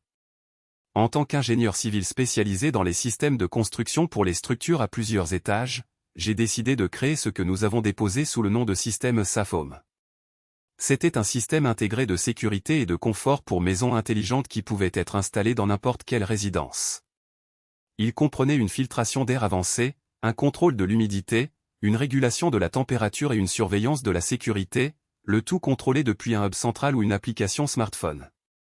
Le système pouvait détecter les intrus, les dangers environnementaux et même les urgences sanitaires, contactant automatiquement les autorités compétentes. Un effet secondaire était que les contrôles environnementaux créaient un espace de vie incroyablement confortable avec une qualité d'air et une température parfaite. Le système surveillait tout, des niveaux d'humidité à la pureté de l'air, s'ajustant automatiquement tout au long de la journée. Benjamin m'avait permis d'installer le prototype pour Catherine, et elle l'a tellement aimé qu'elle l'a montré à ses amis. Cela a conduit à un flot de connaissances fortunées désirant faire installer leur propre système. Finalement, Benjamin leur a dit de trouver leur propre installateur, et Catherine m'a appelé avec cette commande à livrer dès que possible. Je l'ai surprise en disant que je n'avais plus le temps ni l'envie de continuer. C'était juste censé être un beau geste pour des amis. Cela a conduit à une longue discussion sur les coûts de construction et si j'avais protégé l'idée. Benjamin a immédiatement fourni un avocat pour déposer les brevets et rédiger les statuts d'une SARL. Nous avons loué un petit bâtiment industriel et j'ai embauché 4 personnes pour aider à construire des systèmes pour les amis de Catherine. Nous avons installé chaque système personnalisé dans leur maison, recevant des critiques élogieuses. Leurs amis étaient riches, ce qui était une chance car le produit n'était pas bon marché. Il ne s'agissait pas de suivre la mode ou de faire comme les voisins, mais plutôt de luxe, de sécurité et de santé. Benjamin et Catherine m'ont prêté un demi-million pour démarrer et de là, l'entreprise a connu une croissance constante au cours des 8 années suivantes. Les 2 premières années ont été portées par le bouche à oreille et les articles de magazines. Nous avons fini par installer des systèmes pour de nombreux acteurs, personnalités sportives, chanteurs et écrivains. Même 2 anciens gouverneurs les avaient fait installer. Les hôtels 5 étoiles ont commencé à les ajouter à leur suite de luxe. Un ancien quarterback de la NFL a été tellement impressionné qu'il m'a fait construire une version portable pour les installations de son équipe. Elle surveillait la qualité de l'air et la température dans les vestiaires et les installations d'entraînement. Mon entreprise a ensuite construit des systèmes plus grands capables de gérer des complexes d'appartements entiers et des immeubles de bureaux. Au moment de mon divorce, nous avions des contrats avec plusieurs grandes entreprises à Austin et nous nous développions à Dallas et Houston. Benjamin s'est assuré que nous avions des brevets internationaux et nous avions intenté des actions en justice contre des entreprises en Asie et en Europe qui tentaient de copier notre technologie, obtenant des règlements substantiels. Après le divorce, Benjamin voulait internationaliser l'entreprise et la garder hors de l'influence de Victoria. J'ai accepté de lui vendre ma participation majoritaire pour un profit substantiel. Après déduction de la dette initiale, je continuerai à y travailler en tant qu'associé principal avec un excellent salaire et une participation aux bénéfices. L'arrangement était transparent, et quand le divorce aurait lieu, j'avais prévu d'offrir à Victoria 60% de nos actifs liquides au lieu d'une pension alimentaire. J'avais calculé le montant basé sur mon nouveau salaire et le faisais déposer chaque semaine sur un compte séquestre pour le partage final. Je lui donnerai la maison en cadeau d'une valeur de 900 000 $ après que les filles aient eu 18 ans, afin de s'assurer qu'elles aient un toit au-dessus de leur tête, et j'accepterai de couvrir toutes les factures de services publics jusqu'à ce moment-là, à moins qu'elles ne se remarient. Mon avocat a pensé que j'étais trop généreux, mais quand j'ai expliqué que je pensais aux filles, il a accepté. L'accord final lui laissait la maison et 2,1 millions de $ en espèces et en placements. Il lui serait difficile de refuser. Néanmoins, elle a refusé. J'ai regardé sur les caméras de sécurité alors qu'elle était signifiée à la table de la salle à manger. La première enveloppe contenait la demande de divorce. La seconde contenait des photos intimes d'elle et de son nouveau compagnon. Je lui ai laissé un mot. J'étais prêt à te pardonner, Victoria, pensant que tu avais appris ta leçon et que tu ne t'égarerais plus. Je crois que je me suis trompé. C'est une leçon pour moi. Une fois infidèle, toujours infidèle. L'accord que je propose est très bon. Tu t'en sortiras bien. Il suffit de signer les papiers et nous passerons tous les deux à autre chose dans nos vies. Il n'y a pas besoin de se battre pour la garde. Nous la partagerons conjointement jusqu'à ce qu'elles atteignent l'âge adulte. Je continuerai à vivre dans l'appartement jusqu'à ce qu'Isabella ait 18 ans et Sophie pourra décider où elle veut vivre quand elle aura 16 ans. Veuillez lire les documents et les apporter à l'avocat de votre choix. Ne sois pas idiote. Cela ne te fera aucun bien et ne te coûtera que de l'argent que tu pourrais vouloir conserver. Bonne chance pour toutes les futures relations que tu poursuivras. N'utilise juste pas mon nom comme référence. J'ai envoyé les mêmes photos à mon avocat, qui les a également partagées avec sa femme. Fais attention. C'est un État qui reconnaît l'aliénation d'affection, et un bon avocat pourrait facilement te prendre la majeure partie de ton règlement post-divorce. Espérons qu'elle ne soit pas si maligne. Victoria a plaidé et ses plaintes, mais en vain. S'il te plaît, Michael, ne me récite pas la Bible des excuses pour tricheur. Tu voulais quelqu'un d'autre et tu l'as eu. Je refuse d'être ton plan B. C'est fini. Ne rendons pas les choses difficiles pour les filles. Signe les papiers. Dans quelques années, quand les enfants seront assez grands, je serai parti, et nous n'aurons plus qu'à nous voir pour les mariages et les remises de diplômes. Victoria a pleuré, puis s'est mise en colère. Son avocat était perspicace et lui a conseillé d'accepter l'offre. Elle a expliqué que l'avocat était l'un des meilleurs et que continuer à se battre pourrait entraîner un résultat pire pour Victoria, surtout avec les preuves de son infidélité. Tu as trompé 2 fois, et nous avons des documents sur les 2 incidents. C'est un divorce sans faute, mais il pourrait invoquer l'adultère si tu insistes, ce qui pourrait te laisser avec beaucoup moins et t'obliger à le payer. Accepte l'accord, Victoria. Victoria a contre-attaqué en poursuivant pour cruauté mentale et a affirmé que j'avais des relations avec Alex et Jennifer. Jennifer a menacé de la poursuivre pour calomnie et diffamation. Alex a rendu visite à Victoria et l'a averti que si elle ne cessait de répandre de fausses accusations, elle lui rendrait la vie difficile.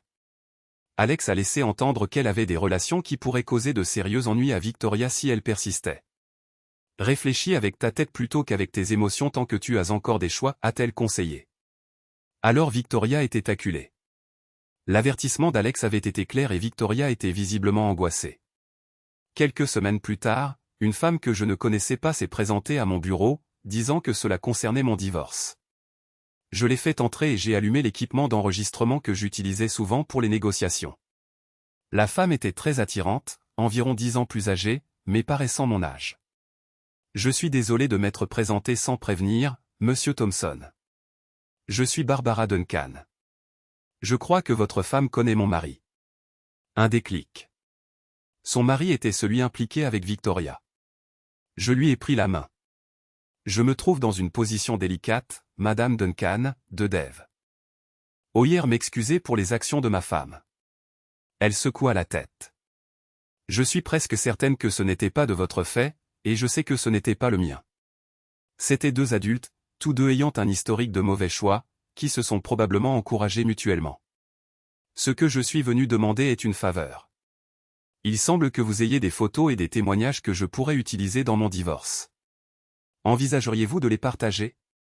Donnez-moi simplement le nom de votre avocat et je lui enverrai. Barbara, je n'en ai pas encore. Quand tout a éclaté, il a vidé les comptes, me laissant juste assez pour garder la maison et habiller notre fils. Je ne travaille pas et mon avenir semble sombre. Une fois de plus, je me retrouvais à nettoyer un désordre causé par les mauvais choix de quelqu'un d'autre. J'ai composé le numéro de mon avocat. John, j'ai une cliente pour toi, la femme du nouveau compagnon de Victoria. Donne-lui un rendez-vous et je te l'enverrai. Et John, c'est moi qui paie, alors peut-être devrais-tu me faire une réduction. Barbara a semblé surprise et j'ai souri. Ne t'inquiète pas, il est vraiment bon dans son travail et je peux me permettre le coup. C'est le moins que je puisse faire. Tu ne me connais pas. Mais si je peux t'aider avec autre chose, demande-le simplement. Barbara a commencé à pleurer et je lui ai tendu des mouchoirs. Après un moment, j'ai pensé à Jennifer, qui pourrait comprendre la situation de Barbara. Je l'ai appelée et elle est venue au bureau. Jennifer, Barbara, vous avez toutes les deux quelque chose en commun. Ma femme a eu une liaison avec vos deux maris. Je sors une minute. Je les ai laissés ensemble pendant 15 minutes. Quand je suis revenu, les deux femmes se sont approchées de moi et m'ont embrassé la joue, ce qui était inattendu. Je suis resté là, légèrement déconcerté, avec une nuance de rouge à lèvres différente sur chaque joue. J'ai dit à Barbara quel homme bien tu es, et que quand son divorce sera prononcé, je te cours après, a dit Jennifer avec un sourire. Ne sois pas si choqué. Tu es mon héros maintenant. Concentre-toi. Barbara a besoin d'un emploi jusqu'à ce que son divorce soit réglé. Elle est parfaite pour le nouveau poste dont tu parlais. Elle a un diplôme en relations commerciales internationales et parle français, italien et allemand. On dirait que j'ai trouvé ta nouvelle directrice marketing internationale. Tu pourras me remercier avec un généreux bonus sur ma prochaine fiche de paie. N'oublie pas, je suis ta chef comptable, donc je connais ton budget. Ne me force pas à l'ajuster. Victoria a fait une crise de nerfs. De quoi s'agit-il? C'est une sorte de vengeance? Me traiter comme ça alors que tu couvres les autres de soutien. J'ai atteint ma limite absolue avec elle. Victoria, tu dois te taire tout de suite. Si tu ne le fais pas, l'offre est retirée et je te ferai te battre pour la moindre chose. Je n'aurais jamais imaginé qu'en t'épousant, je finirais par aider des femmes dont tu as gâché la vie. Tout cela est de ta faute et j'en ai fini. Ne me parle plus. Contacte mon avocat si tu as besoin de quoi que ce soit. Ne t'inquiète pas pour les filles. Elles peuvent me faire savoir si elles ont besoin de quelque chose. Elle pleurait de nouveau, mais je lui ai coupé la parole. Tu peux en être sûr. Le divorce aura lieu. Et avant que l'encre ne sèche, je chercherai quelqu'un d'autre. Les filles ont besoin d'un modèle féminin positif. Alors, vas-y et gâche un mariage ou deux de plus. Envoie-moi les femmes après que tu aies fini, et je ferai de mon mieux pour les aider à reconstruire leur vie. Peut-être qu'elles pourront former un groupe de soutien ou quelque chose comme ça. Au revoir, Victoria. Je pense que la peur l'effraya tandis qu'elle reculait dans un coin, les yeux écarquillés et silencieuse. Je n'ai même pas fermé la porte en partant. Les filles, eh bien, elles étaient bouleversées. J'ai essayé de les protéger, mais elles l'ont découvert d'une manière ou d'une autre. Elles ont passé 3 semaines sans voir leur mère avant que je ne les persuade de passer le week-end avec elles. Je leur ai dit, c'est toujours votre mère. Elle ne vous a pas trahi, et elle vous aime toujours. Je sais que c'est difficile, mais essayez de le faire pour la famille. Sophie, avec ses yeux de 11 ans si matures, a soupiré et a dit, nous irons, mais tu te trompes, papa. Elle nous a trahis tout autant qu'elle t'a trahi et nous a enlevé notre vie de famille normale. Ce ne sera plus jamais pareil. Nous ferons des choses avec toi et avec elle, mais nous ne les ferons plus jamais ensemble. Nous ne partagerons plus de souvenirs collectifs. Je t'aime, papa. Elle m'a fait un gros câlin et s'est éloignée, l'air si mature pour son âge. Je devrais peut-être envisager une thérapie pour elle. Pour nous tous. Cela a pris 11 mois et lui a coûté environ 420 000 $ du règlement avant qu'elle ne renonce. Elle a demandé 1 heure pour parler. Avant de signer les papiers. Je lui ai dit, que pourrais-tu bien dire qui changerait quoi que ce soit? Si tu es désolé, j'accepte tes excuses. Sinon, signe les papiers. Je ne veux plus de drame. Sophie avait maintenant 12 ans et demi, s'épanouissant en une beauté rare, tandis qu'Isabella, presque 15 ans, ressemblait à un jeune mannequin. Les gens venaient toujours pour des fêtes au bord de la piscine et des ateliers, et quand des garçons se présentaient, leur mère gardait un œil vigilant. Victoria n'a jamais proposé de venir. Je payais toujours toutes les factures de la maison et je continuerai jusqu'à ce que la plus jeune parte à l'université. J'avais légèrement modifié la requête. Au lieu d'aller à Victoria, la maison serait vendue et le profit partagé équitablement. Victoria aurait toujours assez pour vivre confortablement si elle gérait son argent avec sagesse. Dès que les papiers du divorce ont été signés, Jennifer s'est lancée après moi. J'ai essayé d'être doux. J'adorerais, Jennifer, mais tu travailles pour moi, et si ça ne marchait pas entre nous, ça pourrait devenir très gênant. Elle a répondu, je démissionnerai. Vous aurez ma démission dans un instant. J'ai ri. Tu aimes ton travail, et même si tu es vraiment bonne, personne ne te paiera ce que je te paie. Je pourrais épouser un homme riche, a-t-elle dit.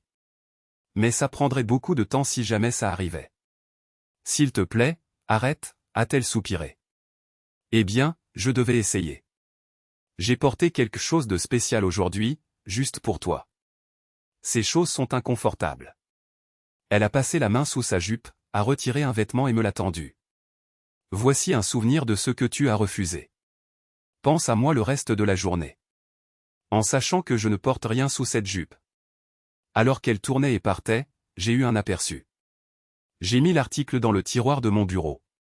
Barbara a fait sa propre approche. Je ne cherche pas de relation. J'ai juste besoin de compagnie. Ça fait presque un an et je suis fatigué des solutions solitaires. Je savais qu'elle s'envolait pour Dallas le lendemain matin pour affaires. Garde le contrôle, Barb. Peut-être que tu trouveras quelqu'un à Dallas et que tu tomberas amoureuse, ou du moins que tu passeras du bon temps ensemble. Elle a soupiré. Heureusement que j'ai parlé à Jennifer. Je ne porte pas ce qu'elle a mentionné, mais je ne porte rien sous cette robe non plus. Et juste pour que tu saches, ça ne me regarde pas. Je suis toujours en train de digérer le fait que je suis vraiment célibataire. Jennifer a trouvé un autre cabinet comptable en ville et ils travaillent toujours ensemble. Je me demande comment son nouveau patron gère la pression et ce qu'il est capable de lui offrir. Barbara a suivi mon conseil et a trouvé quelqu'un lors de ses voyages d'affaires.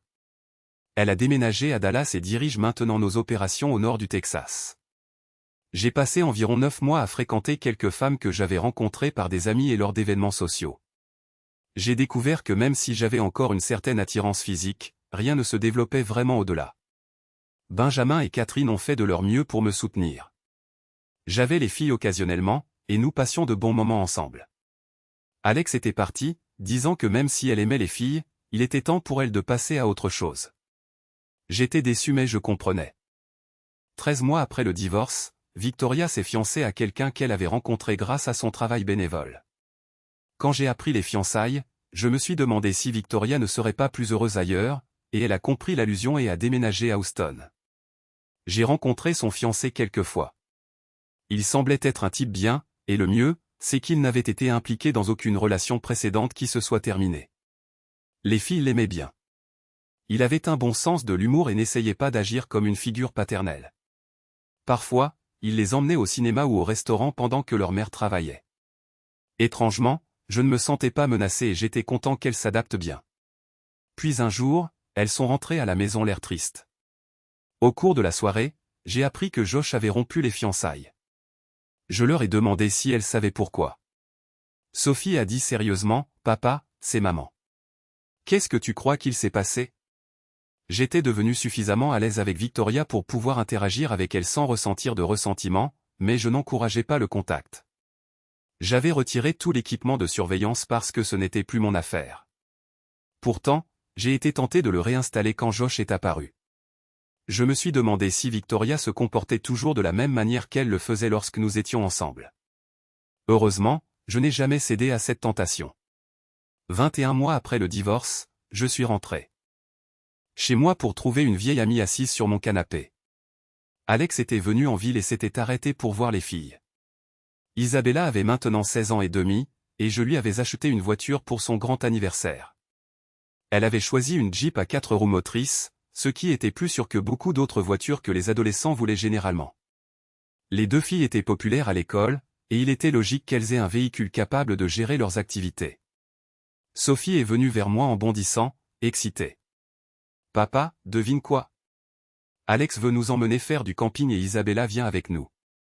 On peut y aller. » J'étais surpris. Sophie était d'habitude assez coquette, et je ne pouvais pas l'imaginer dormir par terre ou se salir. Alex souriait en disant « Tu peux venir avec nous. J'aurai probablement besoin d'aide. Sophie peut amener 2 amis. Isabella peut en amener 2, et Isabella peut en amener 2 de plus. Gérer 9 filles de 12 à 16 ans pourrait être plus que je ne peux gérer.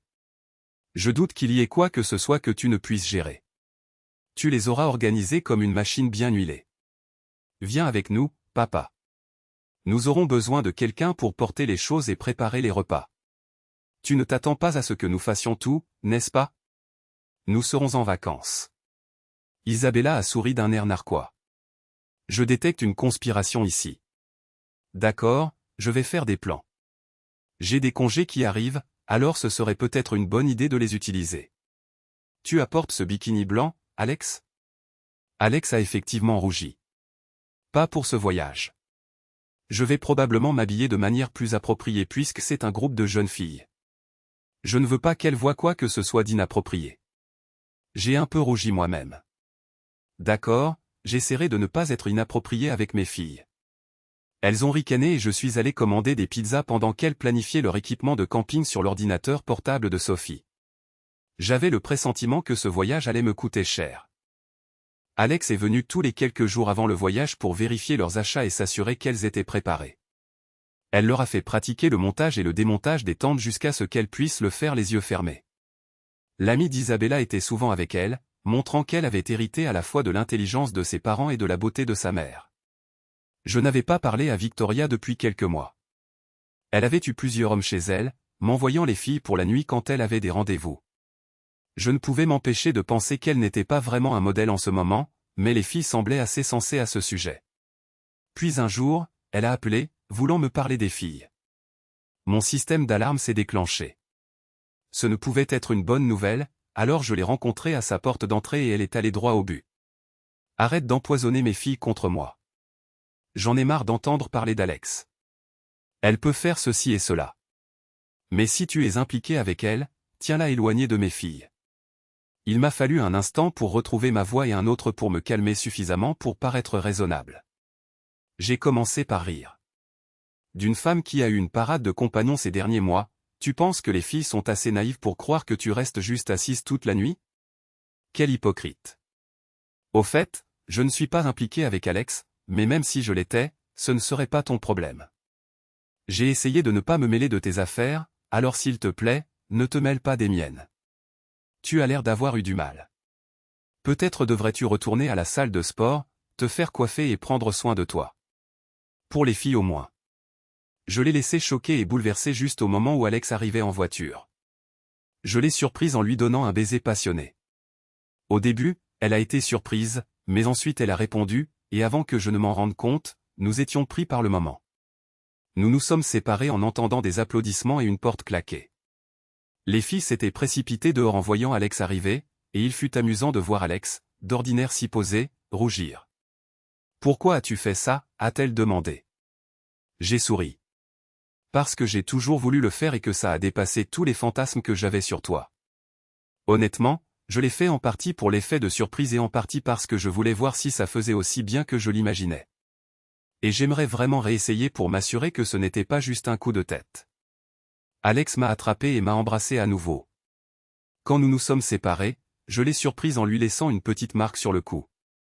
Les filles l'ont traîné à l'intérieur, riant de façon incontrôlable pendant que j'allumais le barbecue. Après le dîner, Alex est sorti seul pour une rapide séance de baisers. Elle a tracé le devant de mon short et j'ai failli perdre le contrôle quand elle m'a touché. Agréable, a-t-elle dit en se tournant pour partir. Au portail, elle a fait une pause et a dit, tu n'aurais pas dû m'embrasser parce que maintenant que je sais que tu es intéressé aussi. C'est parti et tu ferais mieux d'être prêt. N'essaie pas de t'enfuir. Ai-je l'air de m'enfuir? J'ai traversé la cour en courant, je l'ai soulevée et je lui ai donné un autre baiser accompagné d'une tape espiègle sur les fesses. Elle a souri d'un air narquois et a dit, c'était agréable. S'il vous plaît, monsieur, puis-je en avoir un autre? Je l'ai regardé s'éloigner, admirant sa confiance. Les filles se sont jetées sur moi quand je suis entré. Du calme, les enfants. Je n'ai aucune idée de ce que je fais ni où cela nous mène. Laissez-moi essayer de digérer ça avant d'en parler. Elles ont souri d'un air narquois et ont passé le reste de la semaine à fredonner des chansons de mariage. J'ai vérifié tout ce qui figurait sur la liste qu'Alex m'avait donnée. Coordonner ce voyage a demandé beaucoup d'efforts, mais Alex avait l'ami d'Isabella et ses 2 amis dans son véhicule à 4 roues motrices, tandis qu'Isabella avait ses 2 amis et Sophie avec ses amis dans un autre. J'ai conduit l'un des camions de l'entreprise chargé d'équipement. Selon Alex, il a fallu 4 heures pour atteindre notre destination au lac Trévis, mais ça en valait la peine. Nous étions complètement isolés. Il faudrait 30 minutes pour se rendre aux installations les plus proches. Alex a pris les choses en main et a monté les tentes. J'étais responsable de l'organisation de la nourriture dans des conteneurs à l'épreuve des ours, ce qui n'était pas très rassurant. Les glacières seraient verrouillées dans les véhicules la nuit, et Alex a pulvérisé du répulsif à ours autour du site et des véhicules. J'ai aussi dû assembler le barbecue au charbon de bois. Au moment du déjeuner, nous étions tous prêts. Le déjeuner était composé de charcuterie et de soda. Les filles ont joué au bord du lac en enfilant leur maillot de bain. Je suis retourné à la marina pour récupérer les clés du plus grand ponton disponible. Après 1 heure d'instruction, je l'ai sorti, pensant qu'avec 9 filles et 2 adultes, il ne serait pas surchargé. Quand je suis revenu, j'ai vu les filles et Alex se prélasser sur des couvertures en maillot de bain, profitant du soleil. J'ai réalisé à quel point les filles avaient grandi et comment mon temps avec elles se raccourcissait. Isabella partirait à l'université dans 2 ans et Sophie peu après. Mon nid serait vraiment vide. J'ai remarqué Alex allongé sur le ventre avec un haut de maillot de bain défait. Alors que mon attention se déplaçait, j'ai pensé que ce ne serait peut-être pas si vide si je suivais mon cœur. Je me suis assis à côté d'elle et elle a murmuré un salut, me tendant de la lotion et me demandant de lui faire le dos. Sa peau était si étonnamment douce et souple que j'ai terminé son dos. Et elle a rejeté ses longs cheveux noirs en arrière, souriant et me disant de faire le reste. Tu n'as aucune idée à quel point j'adorerais faire ça, mais nous avons un public, a-t-elle dit, en regardant les 9 filles qui observaient, les plus âgées souriant. Elle a soupiré, s'est assise et a attaché son haut. Il était presque aussi angoissant de la regarder appliquer la lotion elle-même que si je l'avais fait.